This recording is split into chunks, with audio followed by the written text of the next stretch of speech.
ये नाम जो लिखा है साहब श्री हरिदानंद जी, ये प्रारंभिक समय में जब साहब ने शिव की बात शुरू की थी तब उन्होंने अपना नाम भी नहीं लिखवाया था।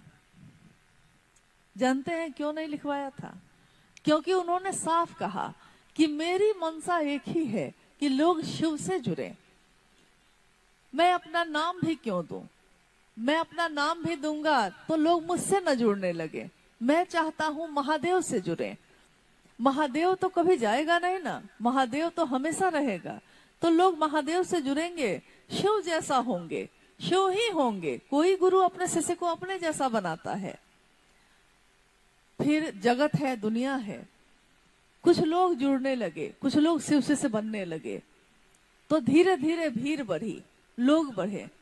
जब लोग बढ़े तो साहब ने जो लोग उनसे मिलने आते उनसे ये अनुरोध करते कि आप मेरे इस संदेश को, चूंकि अकेला मैं कितना जा पाऊंगा, कितना काम कर पाऊंगा, कितने लोग बहुत हैं और मैं अकेला हूं शरीर में, तो मैं कितना जाऊंगा।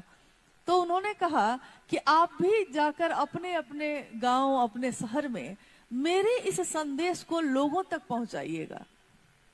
लोग गए, बिहार, उत्तर प्रदेश, झारखंड, फिर भारत के सभी राज्यों में जो गए तो सबने साहब के इस संदेश को सुनाया। लेकिन बाद में साहब ने कहा कि मैंने देखा कि मैंने कहा 3 तो कोई जाता है तो जाते जाते या तो उसमें 3.5 हो जाता है या उसमें 2.25 हो जाता है, या तो उसमें कुछ बात घटा देते हैं लोग या फिर अपने तरफ से कुछ जोड़ देते हैं। जैसे बहुत सारी बातें हैं वैसे। जब बार बार उन्होंने देखा कि यही हो रहा है कि मैंने जितना कहा है, मेरे गुरु शिव ने जो मुझको कहा, मैंने भी सबको सिर्फ वही कहा, लेकिन मैंने जिन लोगों से कहा वो जो अब जाने लगे क्षेत्रों में, तो जाते जाते मेरे इस बात का रूप ही बदलने लगता है। वहां पहुंचते पहुंचते बात ही बदल जाती है। तब उन्होंने इसका एक उपाय खोजा। कहते हैं आवश्यकता आविष्कार की जननी है। आविष्कार तब होते हैं जब हमको किसी चीज की जरूरत महसूस होती है। पहले प्राचीन समय में यहाँ से हजारों मील की दूरी लोग पैदल ही तय करते थे।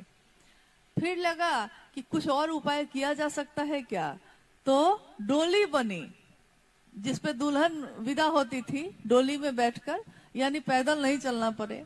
फिर बैलगाड़ी बना, फिर धीरे धीरे गाड़ियां बन गई, आज हवाई जहाज और रॉकेट है। यानी आवश्यकता